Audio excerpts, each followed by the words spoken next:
بەناوی خوای گەورە سڵاوتان لەبێت بەڕێزان حکوومەت هێرێمی کوردستان داوای کۆبوونەوە لە لایەنە سیاسیەکان دەکات. داواکاری حکوومەت هێرێم بۆ کۆبوونەوە لەگەڵ لایەنە سیاسەکان لە کاتێکدا حکوومەت ماوەی 101 ڕۆژە هیچ کۆبوونەوەیکی ئەنجام نەداوە. بە میواندارێک لە بەڕێزان لە ئەستۆدیۆی سەرەکی کامران بابانزەدا ئەندامی سەرکردایەتی کۆمەڵی ئیسلامی هەروەها لە شاری هەولێرەوە ڕابوون معروف ئەندامی پەرلەمانی کوردستان لە فراکسیۆنی گۆڕان تاوتوی ئەم پرسە دەکەین. لە سەرەتادا راپۆرتێک دەبین دواتر لەگەڵ میوانەکانمان درێژە بەم پرسە دەدەین.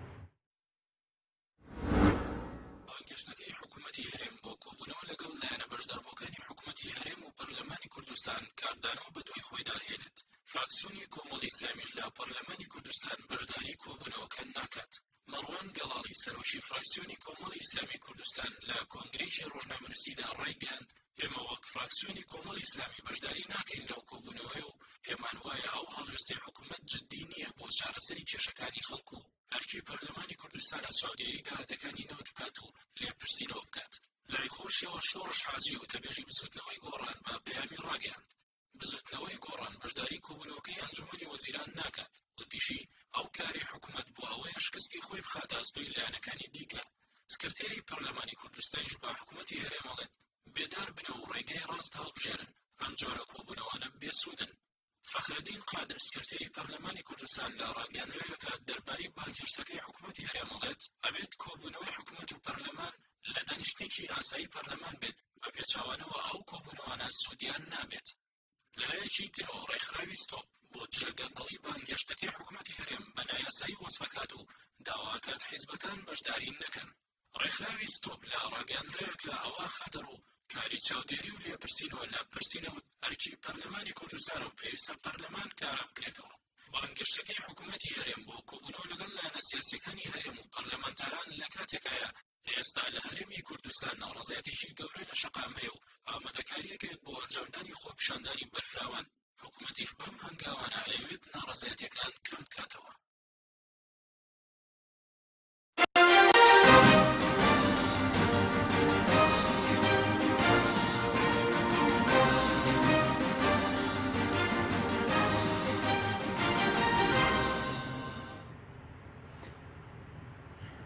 دووبارە سڵاوتان لەبێت بەڕێزان سوپاس بۆ میوانەکانمان مامۆستا بەخێر بێن سوپاس بۆ ئامادەبوونتان. دەمەوێت ڕای بەڕێز بزانم سەبارەت بەوەی کە چۆن لەم بانکێشت و بانگەوازی حکوومەت دەڕوانی بۆ ئەوەی کە لەگەڵ لایەنە سیاسیەکان کۆ ببێتەوە. بەناوی خۆی گەورە میهرەبان سڵاو ڕێز بۆ ئێوە سڵاو ڕێز بۆ بیسەران کە گوێبیستمانن لەم بەرنامەیەدا. بەڕاستی ئەو بانکێشتنامەی کە لە دوێنێ بەناوی سەرۆکایەتی ئەنجومەنی وەزیرانەوە ڕاگەیاندراوە ئەمە تا ئێستا لە میدیایەکانەوە ڕاگەیاندراوە و بە فەرمی نەگەیوەتە دەستی لایەنەکان و ئەجندایەکەشی ئەمەی کە لە ڕوونکردنەوەکە لە بانگێشتنامەکە داهاتووە بۆ خستنە ڕووی ئەم داتا و معلوماتانەیە سەبارەت بە داهات و خەرجیەکانی حکوومەتی هەرێمی کوردستان و لەوێەوە گوایە پێکەوە بڕیار بدەن تاوەکو ئەم قەیرانە تێبپەڕێنن. ئەزمموی ڕابردووی ئەم جۆرە کۆبوونەوەانە ئەمە کۆمەڵک سەرنج هەڵدەگرێتم ئەزمموی ڕابردووی ئەم جۆرە کۆبوونەوەی حکوومەت لەگەڵ لایەنە سیاسیەکان لەگەڵ ڕێکخراوەکانی کۆمەڵگەی مەدەنی لەگەڵ شارەزایان کە ئەمیش هەردووبارە کرا بۆ تێپەڕاندنی قەیرانەکەن ئەومان پێ دەڵێت کە لە سەرەتاوە حکوومەتی هەرێم کۆمەڵێک قسەی گشتی دەکا ئەم داتایانەی کە ڕۆژانە دەیبیستین و بڕوای پێ ناکەین ڕۆژانە دەیبیستین و جێگەی بڕوای هاوڵاتیان و جێگەی بڕوای پەرلەمانتاران و هەروەها بایاخ پێدارانی ئابووری هەرێمی کوردستان نین ئەمانە دەخرێنە ڕوو و دواتر ئەگەر بێت و لەم پراوێزەدا چەند سەرنج و شتێکی گشتی بدرێ و ئەمە بە شێوێک لە شێوەکان دەتوانم بڵێم خۆڵکردنە چاوی لایەنەکانە خۆڵکردنە چاوی خەڵکی کوردستانە بەرامبەر بەمەی کە ئێمە لە هەرێمی کوردستاندا حکوومەتێکی شکست خواردومان هەیە پەرلەمانێکی وەستا و لە کارخراومان هەیە ئەمە لەو ڕوانگەیەوە کە دەبینین لە قەیرانێکی زۆر گەورەدا دەژی حکوومەتی هەرێم لە ڕووی ئابووریەوە لە ڕووی دواکەوتنی موچەی هاوڵاتیانەوە لە ڕووی ئاستی بژێوی خەڵکی کوردستانەوە لە ڕووی ناشەفافیەت لە داهات لە ڕووی ناعەدالەتیتە لە تەوسیعکردنی ئەم داهاتەی کە هەیە لە ڕووی پاشەکشە لە موەسسات و دامەزراوە حکومیەکان و جارێککە گەڕانەوەی تۆخکردنەوەی واقع حیزبایەتی بەسەر حکومڕانی هەرێمی کوردستان قۆڕەخکاری دەیان سیمای خراپ کە ڕۆژانە دەگوترێ بەم حکوومەتەوە پێمان وایە لە پراوێزی ئەم هەموو یامەبرێن لە بەرئەنجامی ئەم هەموو کەڵەکەبوونی قەیرانە کۆبوونەوەی چیوە نابێتە فریاد ڕست بۆ ئەوەی کە ئێمە بتوانین جارێک ئومێدێک بخاتەوە سەرەوەی هەوڵاتن ئەوە لایەک لایەکی یاسایی هەیە ئێمە لە دنیادا پەرلەمان دێ حکومت دەخات دەژێرت چاودێری خۆیەوە وە لە پێسینەوە لە حکومت دەکات لەم دۆخانەدا نەک بۆ شێوەیە پەرلەمان پەچی بخرێ و ئەندامەکانی بە شێوەی جیاجیا بانگشتی پەرلەمان بکرێن لەگەڵ لایەنە سیاسیەکان بۆ ئەوەی کە حکومت تەلقینیان بدا و ئەمان مافی لێ پێچینەوەیان نەبێت لەبەرەوەی ئەندام پەرلەمان ئەگەر گوێی لە هەر داتا و معلوماتێک ئەگەر قەنەعەتی نهات کام و ئەسسە هەیە دیڕاستەی بکاوە لە کام و ئەسسەیەوە بتوانێت استیقا لە ئەو حکومەتە و لە وەزیرەکانی بەستێنێتەوە بۆ میکانیزمی بانگێشتکردنەکانش بۆچی بەڕێز پێ دوای ئەمە خۆڵکردنە چاوی خەڵکو و لایەنە سیاسیەکانە یەکەم جارە لە ڕووی یاساییەوە لە ڕووی سیستەمی حکومڕانیەکی تەندروست لە دنیاەدا ئەم جۆرە کۆبوونەوەنە کە تۆ پەرلەمان پەک بخەیەوە ئەندامەکانی بانکەی بۆی کە لەگەڵ لایەنە سیاسیەکان جۆ بۆ حکومەت بگرن جارێک کە تێکدانی ئەم سنتەرەیە واتە سنتەرێک کە دەبێت پەرلەمان ئەم ڕۆڵی بدینە دوزارێکمە بگوازیەوە بۆ حکومەت بیگازیەوە بۆ موسساتەکانی تر و لەو نێوەندەیدا ئەم دەستگایی کە قابلیەتی لێپرسینەوە و قابلیەتی بە دوواداچوون و قابلیەتی قسەکردنی هەیە لەوەی کە زارێککە بە دوواداچوون کە بۆ داهاتی ئەم وڵاتە بۆ خەرجەکانی ئەم وڵاتە تۆ ئەمەوەکو ژۆگر بانجی دەکەی و بانجی دەکەی لای خۆت و دوجار هەر سەرنج و تێبینێکی هەبێ هەر هەڵوێستێکی لا دروست بوو بێ هەر بە دوواداچوونێکی زیاتری هەبێ هیچ موسسەیەک نییە بچی ئەمەی تێدا یەکلای بکەی و تێدا دیڕاستەی بکەی بۆی بڵێ چارنووسی ئەم داتا و نەتیجانە ئەگەر جێگەی بڕوانە بن بە کوێ دەگا واتە تەنها دواتر ئەندامانی پەرلەمان و حزب سیاسەکان دێن لە ڕاگەیاندەکان ئەم قسانەی کە کردویانە واتە بە دیوێک لە دیوەکان تەنها دواتر بەرئەنجامەکەی ئەوەی دەکەوێتەوە کۆمەڵێک ڕخنە لە کۆبوونەوەکان و لە داتایەکان دەگیرێت ئەمە لەلایەک لایەکە قسە لە داتا دەکات ئەو داتایانە ڕۆژانە ئێمە گوێبیستی دەبین کە حکوومەتی هەرێم وەزارەتی سامانە سروشتیەکان ڕای دەگەێنێ و لەلایەن پەرلەمانتاران و لایەن مختصینی ئابووری ئەم هەرێمی کوردستان و لایەن چاودێرانی سیاسی و لایەن حزب سیاسیەکانیش غێری پارتی دموکراتی کوردستان ئەم داتایانە ڕەت دەکرێتەوە ئەگەر ئەم داتایانە داتای جیاوازە بەڕاستی ئەمە کارەساتەوە تا ئەمەی کە دەگوترێ جارێککە داتایەکی جیاواز بخرێتە ڕوو لەربەرەی داهاتی هەرێمی کوردستان ئەگەر هەمان داتاشە بە تاکیدەوە پێویست بە کۆبوونەوە ناکەو لایەنە سیاسیەکان و پەرلەمانتاران چاودێران ڕووناکبیران خەڵکی کوردستان لە مێژە لەوە بوونەتەوە کە متمانەیان بەم زۆرە داتەوە ڕقامانە نەبێت دواتەگرم لای بەرز مامۆستا ڕابوو نەگەر بینی لای بەرز سوپاس بۆ بەشداریت لە بەرنامەکەماندا خوێندنەوەی بەرز چییە بۆ ئەم جۆرە لە بانکێشتە تا چەندێک ئەم بانکێشتە لەگەڵ سیستەمێکی حکومڕانی تەندروست دەگونجێت وە سەبارەت بە تەوقیتەکەشی تەوقیتی ئەم بانکێشتە بۆ لایەنە سیاسیەکان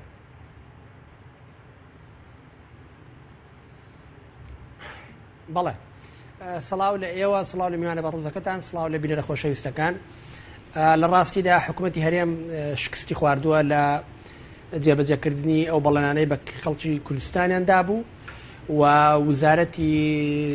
سامانە سروشتیەکان لە جێبەجێکردنی دیسان ئەو بەڵێنانەی کە بە حکوومەتی هەرێم و خەڵکی کوردستانیاندا بوو شکستێکی گەوریان خواردووە و وزارەتەکە و هەموو ئەو بەشەی پەیوەندی بە سامان و دارای ئەم وڵاتەوە هەیە لە گەندەڵیەکی گەورەدا دەناڵێنێ دوجار خەڵکی وڵاتەکەمانیان ڕوبەڕووی تەنگژەیەکی گەورە و قەیرانێکی دارایی گەورە کردووەتەوانێ ئێستا حکوومەتی هەرێمی کوردستان بە فعلی کەوتوتە ژێر فشارێکی گەورەی کۆمەڵانی خەڵکی کوردستانەوە حکوومەتی هەرێم لە سیاقێکی ئاوادا دەیەوێت شکستەکە و باردۆخەنە هەموارەکەی کە حزب باڵادەستەکان و سەرۆکاتی ئەنجومەنی وەزیران و وزارەتی سامانە سروشتیەکان لەی بەرپرسە بەسەر حزب سیاسیەکاندا دابەشی بکە و بیان کا بە شەریک لە شکستدا لە کاتێکیان نەیکردوون بە شکست لە قەراری سیاسی و بەڕێوەبردنی وڵات و چاکسازیەکی ڕاستەقینەدا دەیە بیان کا بە شەریک لەو شکستانەی لەو قەیرانەی کە ڕوبەڕووی وڵاتەکەمانیان کردووەتەوە ئەمە ئەو سیاقەیە کە بانگەوازەکەی تێدا کراوە و لە ڕووی یاسایی و ئاسایی شەوانێ جهتی چاودێر و جهتی ڕقابە بەسەر حکوومەتی هەرێمی کوردستان و هەموو بابەتی سامان و داهاتی ئەم وڵاتە و بابەتەکانی تریش و دۆسیەکانی تریش پەرلەمانی کوردستانە ئەگەر پارتی دیموکراتی کوردستان و سەرۆکاتی ئەنجومەنی وەزیران بەیەکەوە نێتێکی ڕاستەقینیان هەیە بۆەوەی پرۆسەی نەوت و داهاتی نەوت بە ئاقارێکی شەفاف دابرن ئەوە یەکەمین هەنگاو ئەوەیە کە دەبێت لێگەڕن پەرلەمانی کوردستان کە بە نایاسایی پەچی خراوە ڕێ لێ گیراوە کۆبوونەوەکانی بکە پەرلەمانی کوردستان بچێتەوە سەرکاری ئاسایی خۆی و پەرلەمانی کوردستان ئەو کەناڵەیە کە حکوومەتی هەرێمی کوردستان عەرزی حاڵی خۆی لەوێ دەکا و لە ڕێگەی پەرلەمانی کوردستانەوە قسە بۆ ڕای گشتی و هاوڵاتیانی هەرێمی کوردستان دەکەن. بەڵێ ئەی سەبارەت بە تەوقیتەکەی پێ دوایە کاتی جۆرە بانکێشتە هیچ خوێندنەوەیکی بۆ دەکرێت بۆ لەم کاتدا حکوومەت ئەو جۆرە بانگەوازە دوای 2 ساڵ مەسەرن لە زیاتر لە 2 ساڵ لە قەیرانی دارایی و ئەو ناکۆکی کە لە نێوان لایەنەکان و ئەو بێزارێکی خەڵکێ تازە بانکێشتی لایەنەکان دەکات؟ بەڵێ باسی ئەوم کرد کە ئەو سیاقا و سیاقیانی ئەو کاتە ئەو کاتێک کە ئەو بانگوازی تێدا کراوە ئەوەیە کە حکوومەتی هەرێمی کوردستان سا بە فعلی شکستی خواردووە بەڵام حکوومەتێکە بەرپرسیارەتی لاستۆ ناگرێ بۆیە با بڵین حکومڕانی جێ ناهێڵێ ئەجینا بە فعلی ئێستام حکوومەتەکە شکستی خواردووە دەبێ ئەم حکوومەتە لە پەرلەمانی کوردستان سیقەیلی وەربژێتەوانێ و حکوومەتێکی تردا بمەزرێندرێ و لەسەر بنەمای حکومڕانیەکی چاک و شەفا وڵاتەکە دەست بە بنیادنانەوەی بکرێ و ئەو هەڵەتە گەورانەی کە کراون چاک بکرێنەوە ئەمە ئەو سیاقەیە ئەو کاتێ بە زمانی ئێوە کە ئەم بانگەوازەی تێدا کراوە بەڵام ئێمە بۆ خۆمان وەک لە پەرلەمانی کوردستان چەند تەجروبەیەکی ترمان لە کۆبوونەوەی ئەوتۆ هەیە لەو کۆبوونەوانەدا هەر بۆ زانیاریتان داتا ڕاستەقینەکان ئەوانەی کە لە پشت پەردەوە دەگوزەرێ پێشکەشی پەرلەمانتاران و حزبە سیاسیەکان و ڕایگشتی ناکەن کۆمەڵە تای تر دێنە پێشەوە کە دەیانێت بەسەر ڕایگشتی و حزبە سیاسیەکاندا فەرزی بکەن کە گزارش لە بارودۆخی ڕاستەقینەی سامان و داهاتی وڵاتە ناکە و هەر ئەو بارودۆخە ناتەندروستەشە کە وای کردو حزبە سیاسیەکان لەهفە و ئارەزویان بۆ کۆبوونەوانە نەماوە و دوجار شاهد ڕاستەقینە هەم بەسەر پەرلەمان و هەم بەسەر حکوومەتی هەرێمی کوردستان و هەموو جیهاتەکانی تریشەوە بۆی ڕایگشتی ڕوویایەکی قانونی واضحیە بێ لە کوردستان وەک هەموو وڵاتی تر ئێمە دەستگایەکمان هەیە بەناوی ڕقابەی مالی و بۆی بینە لە خۆشەویستەکانی ئێوە بیزانن ڕقابەی مالی بە مبادراتی پارتی دموکراتی کوردستان دامەزراوە و سەرۆکەکەشی پارتی دموکراتی کوردستان دیاری کردووە و زۆربەی هەر زۆری بەڕێوەبەر و مۆزەفەکانیشی ئەندامانی پارتی دموکراتی کوردستان لەگەڵ ئەو ڕاستیانەشدا وزارەتی سامانە سروشتیەکان ڕێگە دەگرێت لە ڕقابەی مالی لە مۆزەفەکانی ڕقابەی مالی لە بەڕێوەبەرانی ڕقابەی مالی بۆی کەشفی داتاکانیان بکەن ڕێیان لێ دەگرن ناهێڵن ئەگەر وزارەتی سامانە سروشتیەکان نێتێکی ڕاستەقینەی هەبوو یا لە پێشکەشکردنی شێوازێکی شەفاف لە داتاکانی و داتا ڕاستەقینەکان پێشەوەی قسە بۆ حزبە سیاسیەکان بکە لێ دەگەڕا ڕقابەی مالی داتاکانیان تەفتیش بکە کەشف بکە و ڕقابەی مالی راپۆرت پێشکەش بە پەرلەمانی کوردستان بکە سەبارەت بەوەی کە ئەو داتایانەی و ئەو ڕاگەاندانەی وزارەتی سامانە سروشتیەکان پێشکەشی دەکەن ڕاستن یا ڕاست نین. بەڵێ زۆر باشە زۆر بە کوردی سەبارەت بە مۆدێلی ئەم جۆرە کۆبوونەوانە ینی لە هیچ سیستەمێکی حکومڕانیدا ئەو جۆرە لە مۆدێلە بوونی هەیە یاخود هیچ یاسای کێرێم ڕێگە بەوە دەدات کە حکوومەت مەسەرەن پەرلەمان و حیزبە سیاسیەکان بانکێش بکات ئەم جۆرە لە مۆدیرە لەکوێ هەیە ئەو بەشەی پەیوەندی بە یاساوە هەیە نەخێر هیچ یاسایەک نییە کۆبنەوەی حیزبەکان بۆ شێوازە ڕێک حیزبەکان خۆیان ئازادن کۆ دەبنەوە کۆ نابنەوە بۆنەوە پێکەنانی حکوومەت بەڵام ئەو بەشەی کە پەیوەندی بە ڕقابەی حکوومەت و دەسەڵاتی جێبەجێکردن و ئەنجار ڕقابەی وزارەتە پەیوەنددارەکان لە ناویشاندا ئەو وزارەتانەی پەیوەندیان بە سامانی گشتیەوە هەیە وەک وزارەتی سامانە سروشتیەکان و وزارەتی دارایی ئەوە پەرلەمان ئەو جیهەتەیە کە دەبێت ویشەکانەك حزبە سیاسیەکان نۆنەریان هەیە لە پەرلەمانی کوردستان حزبە سیاسیەکان بە تایبەتی حزبە کاریگەرەکان فراکسیۆنی بەهێزیان هەیە لە پەرلەمانی کوردستان ئەگەر ئەنجومەنی وەزیران کە پارتی دموکراتی کوردستان قیادەی دەکات حکوومەت نێتێکی ڕاستەقینیان هەیە بۆی کە پەیوەندیەکی سازگار لە نێوان پەرلەمان و جیهەتی ڕقابە و چاودێر کە پەرلەمانی کوردستانەوە دەسەڵاتی جێبەجێکردن هەبێ ئەوە دەبێت هەر لە پێشەوەڕێ لە پەرلەمانی کوردستان نەگرن و پەچی پەرلەمانی کوردستان و کارەکانی نەخەن ئەو بەشەی تریش کە لە سیاقی سیاسی ئەگەر باسی بکەین عەقڵێکی دیوەخانانەیە کە لە کوردستان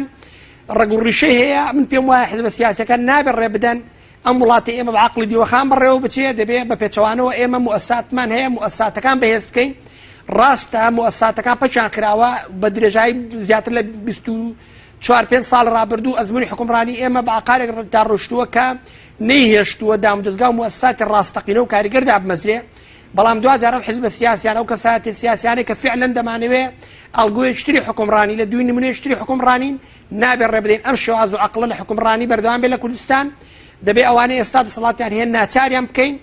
کە مؤسسات لە کوردستان ببن بە مؤسسات ڕاستەقینە و دوجار ئەم ئەزموونی حکومڕانی کەوتووە ڕاست بکەینەوە بێکەوە باشە کەواتە ئەو مۆدێلە مۆدێلێکی دیوەخانە نەوەکو مۆدێلێکی سیستەمی حکومڕانی تەندروست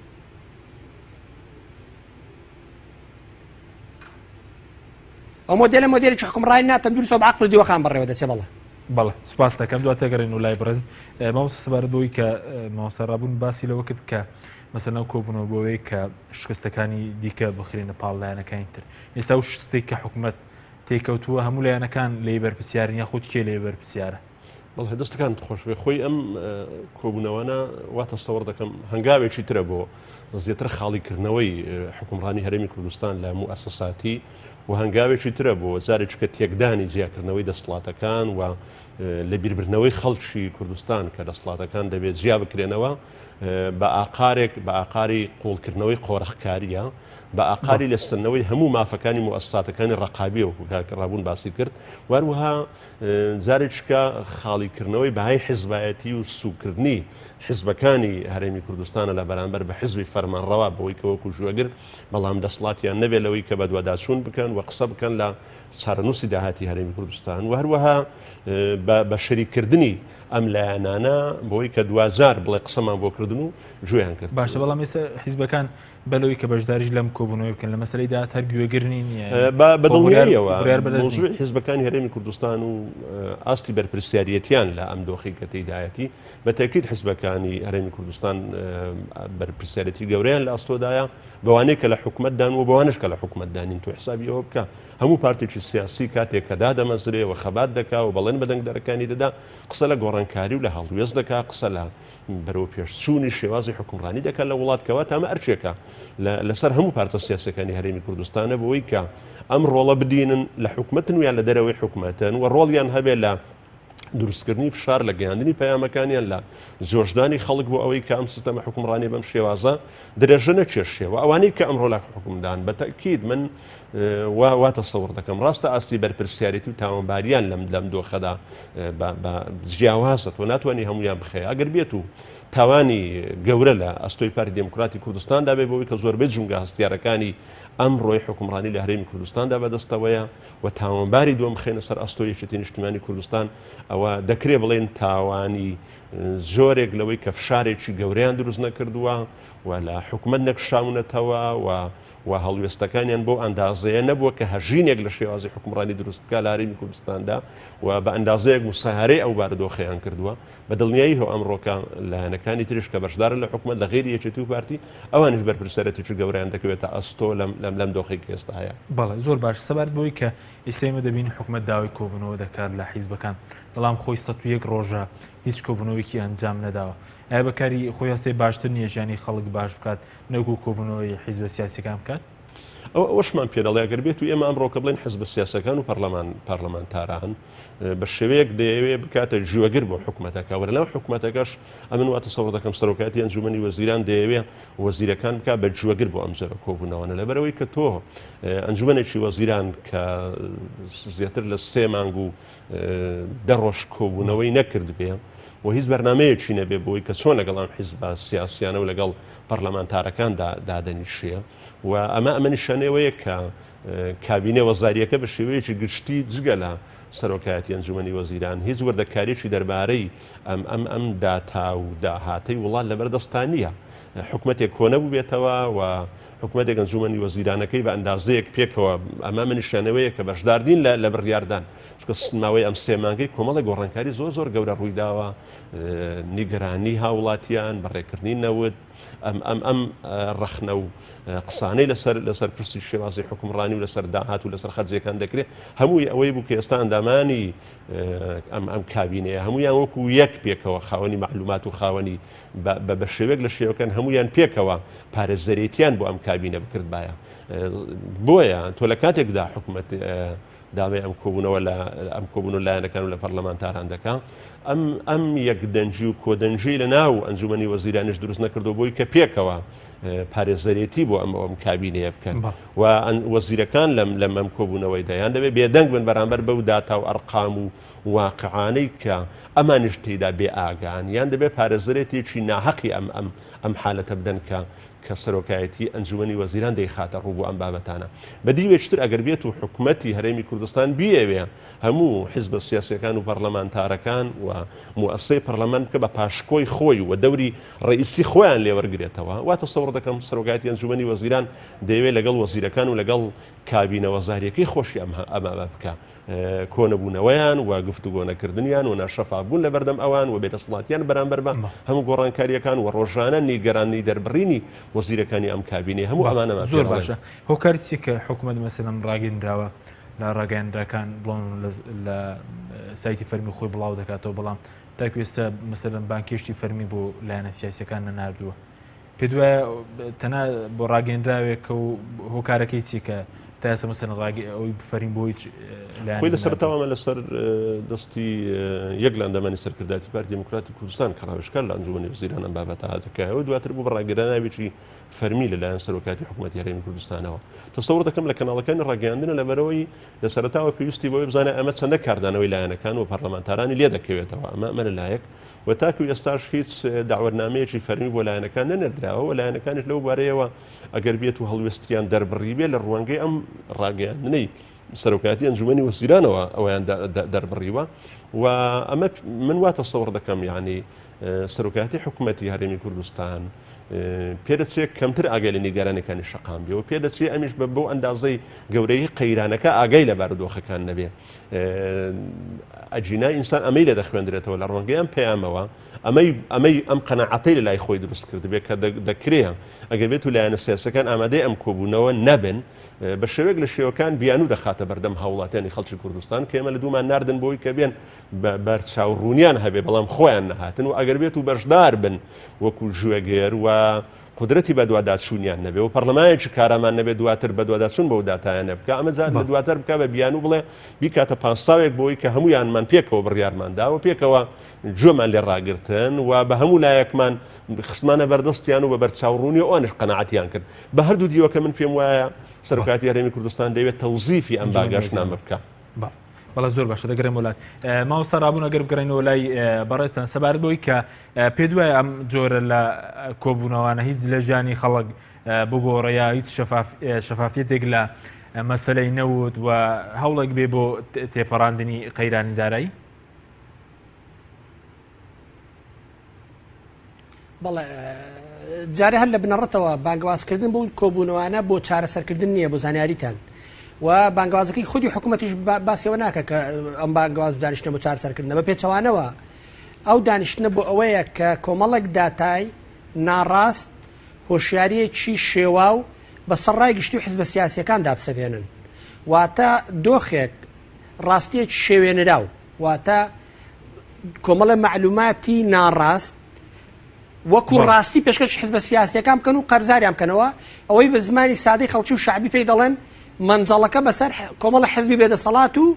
حیزب پەراوێزکراوەکان و ڕای گشتیدا قڵب بکەنەوە و ئەوانەی کە بە فعلی ڕۆڵیان ئەم دۆخیان دروست کردووە ئەوە ڕۆڵی سەرکیان جێڕاوە لە شکست پێهێنانی ئەزمموی حکومڕانی لە هەرێمی کوردستان و ڕوبەڕووکردنەوەی گەلەکەمان لە بەردەم ئەو هەموو قەیران و تەنگژە و دۆخە ناخۆشەدا بەرپرسیارەتی خاڵی بکەنەوەوانە بینێرن بۆ شوێنی تر و خەڵکیتر قەرزار بکەنەوە لە بنەڕەتا کۆبوونەوەکە بۆ ئەوەیە لە کاتێک هەر خودی ئامانز لە کۆبوونەوەکەوەیە بە تاکید ئەو کۆبوونەوەوانە ناتوانێت هیچ چارەسەرێک پێش بکەش بکە و ئەگەر ئەو هێزان و ئەو جیهاتانی حکوومەتی هەرێمی کوردستان بەڕێوە دەبن و ئەوانەی لە کوردستان دەسەڵاتی فعلیان هەیە نیەتێکی ڕاستەقینیان هەیە بۆی قەیرانەکان ڕاست چارەسەر بکەن ئەوە چارەسەرەکان لە شوێنی ترن وەکو باسمان کرد لەکوێن چارەسەرەکان بە بڕاییەوە لە تەنها لە پەرلەمانی کوردستانن هەنگاوی یەکەم ئەوەیە کە هەمووان ڕێز لە یاسا کارپێکراوەکان و دەرچووەکان لە پەرلەمانی کوردستان بگرن و پەرلەمانی کوردستان ڕێزی لێ بژیرێ وەک دەستگای باڵای تەشریعی و چاودێری و ئەوە پەرلەمانی کوردستانە بە جۆرەی یاسا کارپێکراوەکان کە هەر بۆ زانیاریتان 95 زیاتر لە 95 ئەو یاسانی کە لە پەرلەمانی کوردستان دەرچوون لە ژوورە تایبەتەکانی پارتی دموکراتی کوردستان و چێتنی نیشتیمانی کوردستان فۆرمولەکراوە ئامادەکراوە لە پەرلەمانی کوردستان بەس دەنگی پێدراوە بەڵام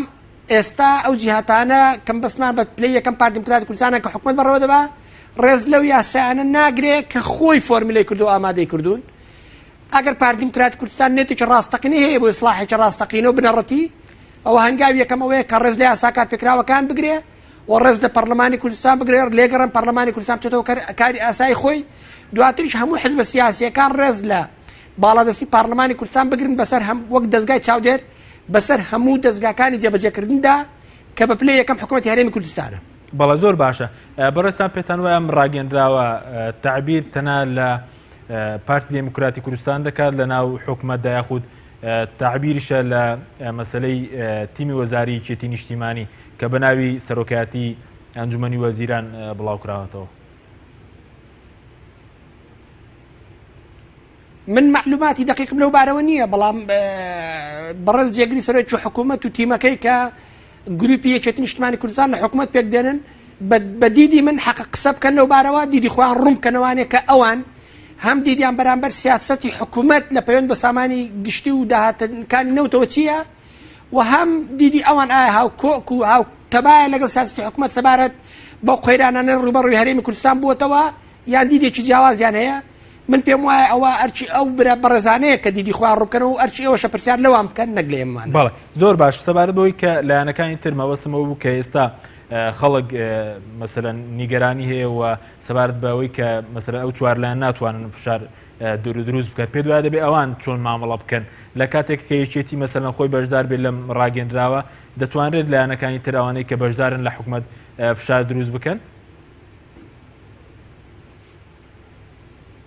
بەڵێ ئەوە بە چەند خاڵێک حەز دەکەم بۆی ڕایگشتی بە لاڕێیان نەبردرێت لەلایەن دزگاکانی ڕاگەاندن و هەندێک خەڵکیشکبان قەستەوە. یەکەم ئێمە بستنەوەی گۆڕان لە حکوومەت نەماوین ئێمە بەس بوونمان لە حکوومەت سمبۆلیکە و ئەوە سیاست و ئەجەندای پارتی دیموکراتی کوردستانە دەیەوێت ئەو بەشداری سمبۆلیکەی ئێمەش لە حکوومەت نەمێنێ بۆی لە کۆڵ سەر ئێشەی بستنەوەی گۆڕان بێتەوە لە بەڕێوەبردنی حکوومەت و بفعلی دەنجێکی جدی نەمێنێت لە حکوومەت کە ڕوبەڕوویان ببێتەوە بەو معنایە کەواتە ئێمە لە حکوومەت نین ئەو قسەی ڕاست نییە ئێمە لە حکوومەت بین ئێمە لە حکوومەت نین دەتوان بچن لە وزارەتی پێشمەرگە لە وزارەت دارە لە وزارەتی ئەوقاف لە وزارەتی بازرگانی دەتوان بچن دیقەت بدەن ئایا ئەوانە لەوێ وەک وەزیر کاروباری ڕۆژانەی وزارەت بەڕێوە دەبن وەک وەزیر تەعامل دەکەن وەک یان وەک شتێکی تر و وەزیرەکان ئێمە هەر ئاگاشیان لێنە لە وزارەتانە چ دەگوزارێ ئەو بەشی یەکەم بەشی دووەم ئەو بەشەی پەیوەندی بە ئێمە و کۆمەڵ ئیسلامیەوە هەیە من دەمێ ڕایگشتی ئاگادار بن کە پارتی دیموکراتی کوردستان زۆر خۆشحاڵ دەبێت کە بستنەوەی گۆڕان و کۆمەڵ ئیسلامی لە حکوومەت بێنە دەرەوانێ و بەفعلی و هەروەکو باسم کرد ئەم سەرێشیان لە کۆڵ بێتوانێ و کەس نەمێنێت لە ئەنجومەنی وەزیران لە حکوومەتەوە ناو حکوومەتدا لە ڕووی یاساییەوە ڕوبەڕوویان بێتوانێ و بەرپرسیاریان بکات لە ئازە و بارودۆخانەی کە ڕوو دەدەن. بابەتی ئەخیر ئەوەی پەیوەندی بەو چوار حیزبەوە هەیە ئێمە وەک بستنەوەی گۆڕان پێمان وایە ئەم چوار حیزبە حەقی ئەوەیە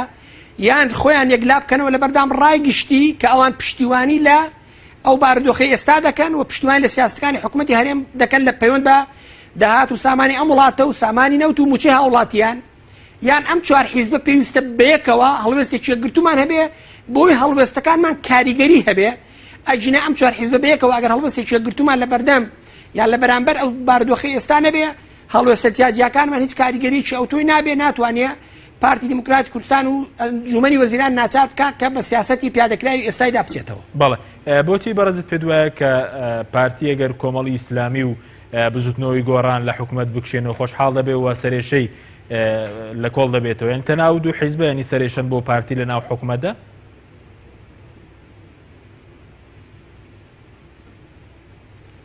من باسی ئەو سیاستی ئەعلانکراوە دەکەم کە پارتی دیموکراتی کوردستان باشکرا قسەکەرەکانیان ئەم بابەتێک نیم بە نهێنی دەستم کەوت بێ ئەو بابەتێک کە قسەکەرەکانی پارتی دیموکراتی کوردستان دەستگاکان ڕاگەاندنەوە باسی دەکەن کە ئەوان لەگەڵ سیاست و هەڵوێستەکانی بستنەوەی گۆڕان و کۆمەڵی ئیسلامی مرتەحنینەوە نوێنەری برانی کۆمەڵی ئیسلامی لای خۆت دەتوانی دواتر لەسەر پەیوەندی پارتی و کۆمەڵی ئیسلامی قسەتان بۆ بکات بەڵام پەیوەندی ئێمە و پارتی دیموکراتی کوردستان واضحە چۆنە و ئەوان ئێستا دیدێک لە پارتی دیموکراتی کوردستان دەزاڵەکە هەر لە بنەڕەتەوە پیان خۆش نییە کە بستنەوەی گۆڕان لە حکوومەتێکدا بێ لەگە پارتی دیموکراتی کوردستان چونکە لە بنەڕەتە ئەوان وا ڕاهاتوون لەگەڵ خەڵکانێکدا حکومڕانی بکەن کە ئەوان سیاستەکانی پارتی دیموکراتی کوردستان تەبەنی بکەن و بەڕێوەبەرن ئێمەش بڕامان بە شیراکەی ڕاستەقینە هەیە لەسەر بنەمای شیراکەی ڕاستەقینە کاتی خۆی چوونە حکوومەتەوە بەڵام پارتی دیموکراتی کوردستان بە عملی لە شیراکەی ڕاستەقینە لا هەڵبەشەی ڕاستەقینە پاشەشەی کردووە و ئێمەش وەک بستنەوەی گۆڕان بە پاشکۆیەتی بە هیچ هێزێکی سیاسی بۆ هیچ دەوڵەتێکی ئیقلیمی بۆ هیچ دەوڵەتێکی نێونەتەوەیش ڕازی نین. بەڵێ سوپاس دەکەم مامۆستا دواتەگەڕێمەوە لای بەڕێستان بەڵێ بینەرانی بەڕێز ناوبڕێک وەردەگرین دواتر دەگەڕێنەوە لاتەن و لەگەڵ میوانەکانمان درێژە بەم پرسە دەدەین.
دووبارە سڵاوتان لەبێت بەڕێزان مامۆساگەر بگەڕێن و لای بەڕێزت ئەم چوار لایەنە چۆن مامەڵەکەن لەگەڵم بانکێشی حکوومەت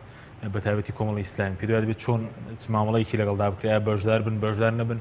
لەم جۆرە کۆبوونەوە کە بەڕێز زووتت ئەمە لاوازکردنی مؤسساتە لە هەرێمی کوردستان. بەڵێ دەستکەنت خۆش بێ وڵی من قەنەعەتم وایە و ئەمە حالەتێکی با بڵێن نۆرماڵە لە قسەی چاکسازیش ئەوەیە هەموو چاکسازیەک لە دەرەوەی سیستەم و ڕێکارەکانی خۆی کە و هەموو چاکسازیەک لە دەرەوەی مؤسساتی ڕقابی و یاسایی خۆی بە تەکید ئەمە دوورکەوتنەوەی لە چاکسازی ڕاستەقینە و زێتر بەرەو گەندەڵی چوون و بەلا ڕێدابردننی مەفهومی چاکسازی لە وڵاتدا ئەم چوارلایەنە چۆن مامەڵی لەگەڵدا بکەن دیارە کۆمەڵی ئیسلامی لە سەرزاری سەرۆشت فراکسیۆنەکەی لە پەرلەمانی کوردستان پەرلەمانی لە کارکرا و لە سەرزاری سەرکردایەتی و سکرتێری پەرلەمان کە لە پشتی کۆمەڵی ئیسلامی ئەمە ڕوونکراوەتەوە کە دیارە کۆمەڵی ئیسلامی بەنیاز نێ بەشداری ئەو کۆبوونەوەنەدا بکە و ڕایگەیاندووە و هەڵوێستەکەی خۆی ڕوون کردوێتەوە پێشم وایە هەموو لە کەناڵەکانی ڕاگەیاندنەوە ئەم هەڵوێستە بە گوێی هاوڵاتیاندا درەوە هەموو لایەک گوێبیستی بوون و لێرە دووبارەی ناکەمەوە ئەم چوار لایەنە پێویست دیار بزوتنەوەی گۆڕانیشەوەی کە من گوێبیستی بووم بە تاکید ئەوانش بڕیارەندا و بەشداری نەکەن بەڵام گرفتەکە لە خاڵێکی جەوهەریدایە بەڕاستی ئەم بەشداری نەکردن دەبێت بە شێوازێک بێ کە کاریگەری لەسەر ئەم ڕێڕەوە ئەم حالەتە دروستکە کە ئەنجومەنی وەزیرانیان با بڵێن سەرۆکاتی حکوومەتی هەرێمی کوردستانیان پەر دیموکراتی کوردستان وا لێ بکە کە بەخۆدا بچێتەوە و پێی وابێ ئەم زیرە بگاتەوە قەنەعەتی کە ناتوانێت ئەم سیناریۆیانە بەرهەمدار بکە بە خۆڵکردنە چاوی خەڵکی و ئەمە ببێتە بە شێوەیەک لە شێوەکان کە زیاتر هەست بەوە بکە بەرپرسیارەتی لەلایەن چوار لایەنەکەی ترەوە هەموو دەخرێتە ئەستۆی پەر دیموکراتی کوردستان و پەر دیموکراتی کوردستانیش زەرورە پەرلەمان کارە بکاتەوە و قسە لەسەر چاکسازی ڕاستەقینە و شەراکەتی ڕاستەقینە بکات لە حکوومەتی هەرێمی کوردستان و بزانێت کە بە ئاخارێکی باش و تەندروست داناوە ئەم چوار لایەنە ئەم چوار لایەنە من واتەکەم بۆی کە کاریگەریەکەیان بەهێز بێ پێویستیان بە کوبنەوەیەکی پێشوەخت هەیە و پێویستیان بە کۆدەنجی و یەکدەنجی هەیە بۆی کە چۆن مامەڵە لەگەڵ ئەم بانکێشتە و کۆی ئەو بانکێشتانە بکەن و چۆن مامەڵە لەگەڵ حالەتی ئەمڕۆی حکومڕانی هەرێمی کوردستان و ئەم قەیرانە کە لەسەر لێواری تەقینەوەیە بە تایبەتی لەم سەر ڕۆژەی دوایی کە ئێمە بەرەو کردنەوەی دەرگای قوتابخانەکان واروە پرۆسەی خوێندن لە هەرێمی کوردستان لە بەردەم مەترسیدایە عفوان بۆیە ئەم چوار لایەنە لە پێویستیان بەوەیە پێکەوە دابنیشن و پێکەوە گفتوگۆ بکەن و بەشداری نەکردنەکان هەمویان پێکەوە بەشداری نەکەن و پێکەوە پەیامی و مێسجێک لەم قۆناغا ناسکە بدەنە پەر دیموکراتی کوردستان و ناچاری بکەن بەوەی کە بەم جۆرە سیناریۆ و بەم جۆرە هەنگاوانە ناتوانێت چوار لایەنەکەی تر بکاتە شەریکی ڕاستەقینە لەم قەیرانەی باشە بەڵام چوار لایەنە بە یەک ئاراستەوەیەک مسافە بەرامبەر سیاستەکانی پارتی وەستاونەتەوە خۆی گرفتەکەی لێرە دەلەوەدایە کە قسە لە کشانەوەی حکوومەتیش دەکرێت بۆ کۆمەڵی ئیسلامیان بۆ بزوتنەوەی گۆڕان کە هاوڕێی بەڕسم کاگڕابوون جوانی ڕوون کردەوە ئەم چوار لایەنە هەر کشانەوەیەک یان هەر مامەڵەیەک لەگەڵ ئەم حالەتەی هەیە زەرورە ئەم چوار لایەنە پێکەوە هەڵوێستەکانیان یەک بخەن بۆ مامەڵەکردن ئەجینا پەردبوونی هەڵوێستەکان بە تەکید ئەمە 2000 پەر دیموکراتی کوردستان قازانجی لێ دەکە و لە قازانجی گۆڕانکاری و چاکسازی لە هەرێمی کوردستاندا ناشتێتەوە بۆیە کۆمەڵی ئیسلامی لەم دوایانە داوای کرد کە ئەم چوار لایەنە دابنیشن لەسەر دۆخی قەیرانەکانی ئەمڕۆ پێشەوەی ئەم بانگێشەی ئەنجومەنی سەرۆکاتی ئەنجومەنی وەزیران بێ منەوەی کاگدارم تەناب زوتنەوەی گۆڕان ئامادەی خۆی دەربڕی بوو دوولایەنەکەی تر تا ئێستا ئامادەی خۆیان دەرنەبڕیوە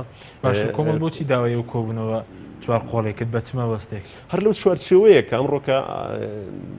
ناکرێ لە هەرێمی کوردستاندا ئاستی بەرپرسیارەتەکان لە دیدی خەڵکەوە دابش بکرێ بەسەر هەموو لایەنەکان پێکەوە ئەو یەک دووش ئەم چوار لایەنە ئەگەر پێکەوە شار دروست نەکەن و خاوەنی نەخشەڕێگایەک نەبن بە دڵنیاییەوە لەوانەیە لە دەست دەربچێ و حالەتی حکومڕانی لە هەرێمی کوردستان بە عقارێکی زۆر خراپدا دەڕوە و ئەمەی کە دەتوانێت بە ئەندازەیە گۆڕانکاری لە واقعی هەرێمی کوردستاندا بێنەتەدی و فشارێکی فعلی بکە یەکدەنجی سوارلایەنە سیاسەکەی بەڵە دوستنەوەی گۆڕان وەڵامی ئەم بانکێشەی داوەتەوە کاری چێکە تا ئێستا ئەو کارەکەی دەرنێک کە دوولایەنەکەی تری یەکگرتووی ئیسلامی و یەکێتی نیشتیمانی بۆچی وەڵامی ئەو بانکێشتێ نەداوەتەوە کە داوای هەماهەنگی دەکەن لە پێناوی خەڵکدا هیچ وەڵامێکی فەرمی لەلایەن ئەم دوولایەنەوە بەرز نەگەیشتووە، بەڵام چاوەڕێ دەکەین بۆ ئەوەی کە لە دوای ئەم یان با بڵێن ئەم بانکێشتنی ئەنجومەنی سەرۆکاتی ئەنجومەنی وەزیران ببێتە با بڵێن هۆکارێک یان بە بڵێتە بێتە دەواازەیەک بۆ ئەوانش لەم قۆناغەدا کۆبوونەوەیکی چوار قۆڵی بە زەرور بزانن لەبەر ئەوەی لە ڕابردوودا ئەمەی کە هەموو لایەکمان با بڵێن گەشتینە ئەم حالەتی کە پەرلەمان پەکخرێ قەزەی هەموارکردنەوەی یاسای سەرۆکاتی هەرێمە و پرۆژە هاوبەشە بوو ئەم چوار لایەنە خستیانە ڕوو و زەرورە ئەمان کە پێکەوە سەرەتایەکیان هێنا و پێکەوە سەرەتایەکیان هێنا زەرورە کۆتاییەکەشی پێکەوە بە نەخشەیەکی کۆدەنجی هەر چوار لایەنن بەرەو ئاقارێکی باشتری بەرنەوە سپاس دەکەم. مامۆستا ڕابوونەگەر بگەڕێنەوە لای بەڕێستان سەبارەت بەوەی کە هۆکار چییە کە ئێستا ئەو هێزانە بە تایبەتی و چوار هێزە یەکێتی نیشتیمانی بزوتنەوەی گۆڕان کۆمەڵی ئیسلامی یەکگرتووی ئیسلامی یعنی هەر باز لە هەماهەنگی دەکرێت بەڵام تاکو ئێستا نەتوانراوە هەماهەنگە بکرێت وەکو و داواکاری مەسەلەن کۆمەڵی شەبوو بۆ کۆبوونەوەی ئەو چوار لایەنە هۆکارەکەی چییە تاکو ئێستا نەکراوە؟ بەڕاشکاوی ئێمە لە بستنەوەی گۆڕاند لە ئاستی هەماهەنگی نێوان چوار حیزبەکە مرتەحنین و نامرتەحی خۆمان بە لایەنە بەڕێزانە ڕاگەیاندووە. ئێمە لە پەرلەمانی کوردستان لە سەروبەندی کێشەکانی دۆسی سەرۆکاتی هەرێمدا ئەم چوار لایەنە پێشتر بە جیاجیا پرۆژەمان پێشکەش کردبوو لە پەرلەمانی کوردستان بۆ ئیسلاح و هەموارکردنەوەی یاسای سەرۆکاتی هەرێم و دیدە عامەکەوا بوو کە دۆسی سەرۆکاتی هەرێم دەکەین بە دەواازەیەک بۆ ئیسلاحاتێکی بنەڕەتی لە سیستەمی سیاسی و حکومڕانی لە هەرێمی کوردستان. ئەم چوار حیزبە سیاسی دواتر بەیەکەوە زائیدەن بستنەوەی ئیسلامیش پرۆژەکانمان لە لیژنەی یاسایی لە راپۆرتێکدا ئامادەکرا و ڕاپۆرتەکە ڕێکاری یاسایی خۆی بەرگرت دوجارەوە بوو پەرلەمانی کوردستان پەخرا و ئەو پرۆسەی ڕاگیراوە. ئێستا پرسیاری ئێمە وەک بستنەوەی گۆڕان لە هەموو لایەنە سیاسەکان ئایا ئەوەیە ئەم لایەنە سیاسە بەڕێزانە لە پرۆژەکانی خۆیان لە دیدی خۆیان بۆ ئیسلاحاتی سیاسی بنەڕەتی لە هەرێمی کوردستان و ئیسلاحات لە سیستەمی سیاسی هەرێمی کوردستان پاشەکشەیان کردووە یان خاوەنی هەمان دیدن. ئەگەر پاشەکشەیان کردو ئێمە پێمان وایە پێویستە ڕایگشتی لە دیدی تازەی خۆیان ئاگادار بکەنەوە. ئەگەر پاشەکشەشیان نەکردووە ئێمە پێمان وایە ئاستی ئەم هەنگی لە نێوان ئەم چوار هێزە سیاسیەدا بە تایبەتی دەبێت بچێتە ئاستێکی باڵاتر و سیاسەتی فەرمی و دیدی فەرمی ئێمە ئەوەیە کە ئەم چوار هێزە سیاسی ئەم چوار حیزبە سیاسیە ئەگەر ئاستی هەم ئاهەنگی و هاوکاریان لە ئاستی پێویستدا بێ پێمان وایە پارتی دموکراتی کوردستان ناچار دەکەن کە بێتە پای گفتوگویەکی بەرهەمهێن لەگەڵ لایەنە سیاسیەکان و بەفعلی بە سیاسەتی عینادی و بێباکانەی ئێستایدا بچێتەوە و دەواازەیەک بۆ ئیسلاحاتێکی سیاسی و چاکردن لە ئاستی گوزەرانی هاوڵاتیان و هێنانە خوارەوەی ئەو ئاستە بەرزە لە گەندەڵی سنوورێکی بۆ دادەندرێ. بەڵام ئێمە پێمان وایە تا ئێستا ئاستی هاوکار لە نێوان ئەو چوار هێزە سیاسیە لە ئاستی پێویست نییە کە بەداخەوە پێدەچێت دیدمان بۆ ئیسلاحاتی سیاسی و بەڕێوەبردنی سیستەمی سیاسی و سرعات و ململانەی سیاسی لە کوردستان جیاوازە. کۆمەڵی ئیسلامی ئەوەی پەیوەندی بۆ بەڕێزانەوە هەیە ئەوە کاکاوە بە دیدیوانی بۆ باس کردی ئەوە منیش باسی دیدی بستنەوەی گۆڕانم بۆ کردی. هیوادارم ئێوە گفتوگۆ لەگەڵ قسەکەرەکانی یەکگرتووی ئیسلامی و یەکێتی نیشتیمانی کوردستان بکەین بۆی دوجار بەیەکەوە جۆرێک دبیت بەڕێوە بەرین بزانین خەلەکە لە شۆدایە کە ئێمە بە فەرمی پێمان وایە دەبێت ئاستی هاوکاری نێوان ئەم چوار هێزە بچێتە ئاستێکی باشترەوە. بەڵێ زۆر باشە بەڵام بە بۆ چوونی بەڕێز پێ وایە یەک هەندێک لەو حیزبانە پەشیمان بوونەتەوە لەو پرۆژانەی کە لە سەرەتا بەیەکەوەیان هەبوو تا کۆتایەکەی بەیەکەوە نابن. من لێرە تەنها ئەوەندە دەڵێم لەوە حەز ناکەم زیاتر بڵێم ئەویش ئەوەیە کە ئەخلاقیەتی سیاسی و سیاسی ڕەسەن و ڕاستەقینە ئەوەیە کە ئەگەر گۆڕانکاری لە دیدەکانی ڕوو بدا بە سەراحەت و بەڕاشکایی بەڕای گشتی دەڵێ ئەگەر گۆڕانکاریش لە بەڵێن و دیدە سیاسەکان ڕوونەداوە پێویستە ئیسرار بکات لەسەر جێبەجێکردنی پرۆژە سیاسیەکانی. باشە بەڵام بە بۆ چوونی بەڕێز دەگەرە و چوار لایەنە تا ئێستا نەتوانن کۆبوونەوەیکی چوار خۆڵی ئەنجام بدەن چۆن دەتوانن لە داهاتوودا درێژە بە پرۆژەکانی خۆیان بدە بە تایبەتی بۆ هەمواری یاسای سەرۆکایەتیەرم گۆڕنی سیستەمی حکومڕانی. منیش ڕام لەگەڵ تۆ کەم پێم وایە ئەگەر ئاستی هاوکاریەکان و دەستیەکگرتنی نێوانم چوار هێزە سیاسی ئەم چوار حیزبە سیاسیە بەو جۆرەی ئێستا بێ بە تاکید ڕخنە سیاسەکانمان لە ئاستی پرتەوبۆڵە ناچێتە سەرەوە و هیچ کاریگەریەکی نابێت لەسەر گۆڕانکاری بنەڕەتی لە کوردستان و بە پێچوانەوە تەشجیعی پارتی دموکراتی کوردستان دەکات کە لە سیاسەتی ئێستای خۆی بەردەوام بێ. بەڵێ زۆر باشە سەبارەت بە ئێستا باز لە مەسەلەی کشانەوە لە حکوومەت دەکرێت پێ دوایە ئەو هێزانە دەبێت بەیەکەوە بڕیارێک بدەن لە حکوومەت بکشێنەوە ئایا هەر لایەنێک کە بەتەنیا بکشێتەوە هیچ کاریگەریەکی دەبێت لەسەر حکوومەت و باشکردنی بژێوی خەڵک؟ ئێمە هیچ گومانمان نییە کە ئەو چوار حزب سیاسیە بە فعلی هاوکار و پشتیوانی ڕاستەقینی یەکتر بن نەک هەر دەتوانن کاریگەریان هەبێت دەتوانن حکوومەتی هەرێمی کوردستان هەڵبوەشێن و حکوومەت و کابینەیەشتر دروست بکەن چۆن بەپێی یاسا بەڵام بە تاکید لەوەمە بەستم پراوێزکردنی پارتی دیموکراتی کوردستان نییە بە تاکید پارتی دیموکراتی کوردستان بەشێکی گرنگە لە پرۆسەی سیاسی بەڵام ئێستا بە فعلی پارتی وەک هەموو پرۆسەی سیاسی تعامل دەکات نەک وەک بەشێک لە پرۆسەی سیاسی ئێمە پێمان وایە ئەگەر چوار حزب سیاسیە بە فعلی و بە جدی ڕاستگویانە دەستی یەکتر بگرن دەتوان پارتی دیموکراتی کوردستان ناچار بکەن بە سیاسەتی ئێستایدا بچێتەوە وەک بەشێک لە پرۆسەی سیاسی وەک تەنها حزبێکی سیاسی تعامل بکە نەک وەک هەموو پرۆسەی سیاسی کە تەنها خاوەنی 38 کورسین لە پەرلەمانی کوردستان سەر ڕاکێبینیەکانیشمان لەسەر هەڵبژاردنەکانی کوردستان کە هیچ هەڵبژاردنێکی ڕاستەقینە کە ستانداردە نێودەوڵەتەکانی هەڵبژاردنێکی ئازاد و دیموکرات و ڕەوای جێبەجێکردبێ نەکراوە لە کوردستان. بەڵێ زۆر باشە بەڕێز وتت ئەگەر ئەموان بەیەکەوە بکشێنەوە دەتوانرێت حکوومەت هەڵبۆشێتەوە لە ڕووی یاساییەوە اینجا هەڵەشانەوەی حکوومەتیش دەتوانێت کێشەکانی خەڵک چارەسەر بکات؟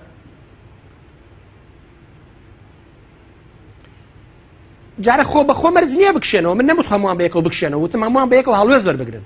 ئەو چوار حزب سیاسی دەبێ بەیەکەوە دابنیشن وەکو کاکاوە باسی کرد کە بانگوازی ئەوتۆ لەلایەن هەم کۆمەڵی ئیسلامی هەم دروستنی گۆڕانی شەوکراوە بۆ کۆبنەوەی چوارقۆڵی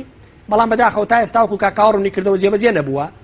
ئەو چوار حزب سیاسی دەبێ بە ڕاشکاوی و بەجددی لە بەردەم ڕای گشتیدا گفتوگۆ و مناقشەی باردۆخی ئێستا بکەن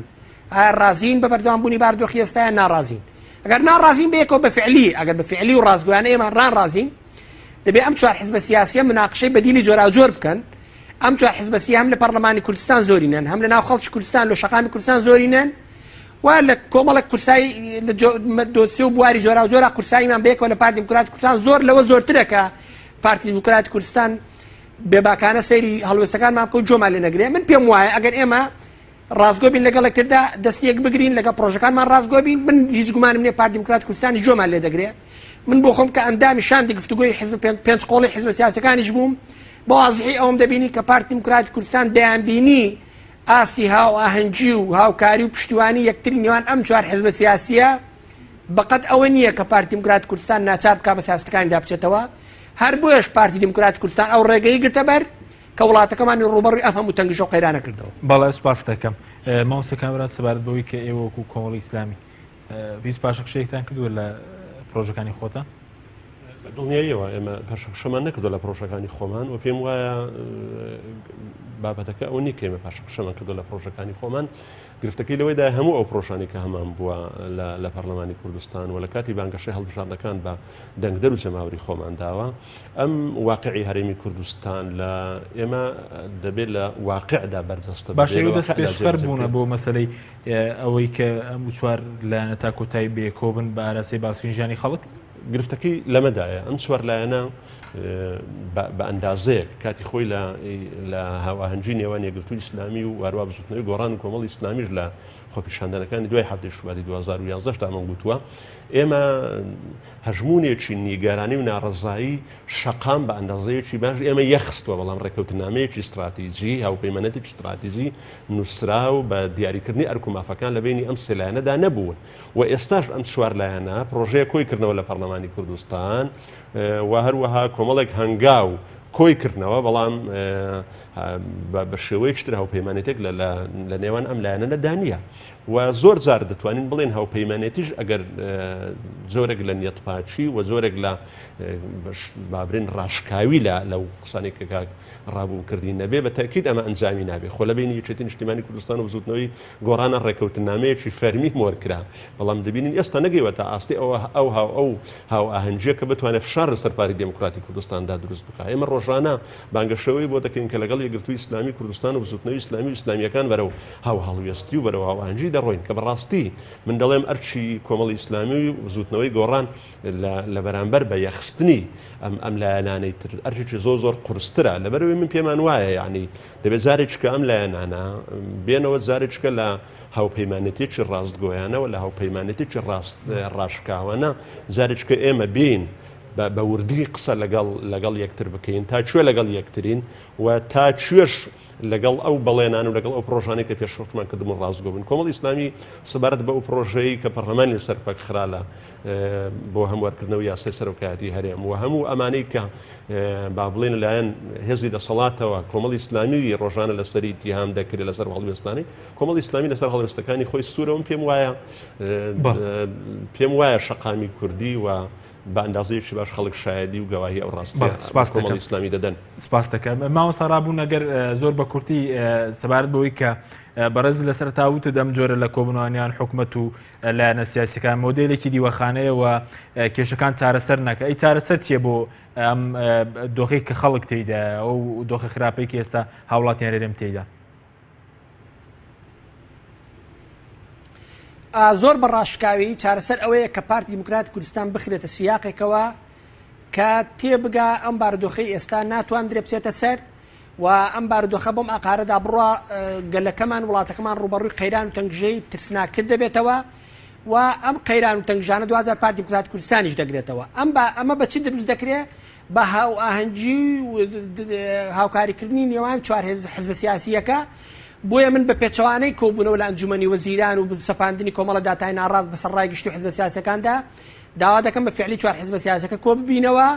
بەیەکەوە ئاستی بەرپرسیارەتی لە بەرامبەر ئەم بارودۆخە نیشان بدەین و بەیەکەوە پرۆژەی هاوبەش فۆرمیلە بکەین بەیەکەوە مفاوەزە و گفتوگۆ لەگەڵ پارتی دیموکراتی کوردستان بکەین و پارتی دیموکراتی کوردستان تێبگەێنین کە ئەم بارودۆخە ئێستا ناتوانرێت بەردەوام بێ. من پێم وایە گەرم چوار حزب سیاسیە بەیەکەوە فعلا خطابێکی یەکگرتومان بۆ چارەسەرکردن دەپەڕاندنی ئەم قەیرانانەی ئێستا هەبێ پارتی دیموکراتی کوردستان جۆرە چوار حزب سیاسەکە دەبێت. بەڵێ زۆر سپاس زۆر بە کورتی مامۆستا شتێکت مابێ کاتمان. وڵی مۆزوعی پرسی کشانەوە لە حکوومەت لایەن کۆمەڵی ئیسلامی لایەنە سیاسیەکانەوەی کە زۆر سەر لەو بارەوە دەگوترەوە دەشمەوێ لێرەوە بەرچاوڕۆنیەک دەمە بینەران لە کۆبوونەوەی وەتە سەوڕ دەکەم کانونی دووەمی ئەم ساڵەکە بوو ئەم پرسە لە ئەنجومەنی سەرکرداتی هێنرایە بەرباس و بە کراوەی هێشتراوەتەوە ئەسڵەکەی لەوەیدایە و هەموو جارە باز لێوە دەکرێت و ئاڕاستەیەک هەیە یان با بڵێن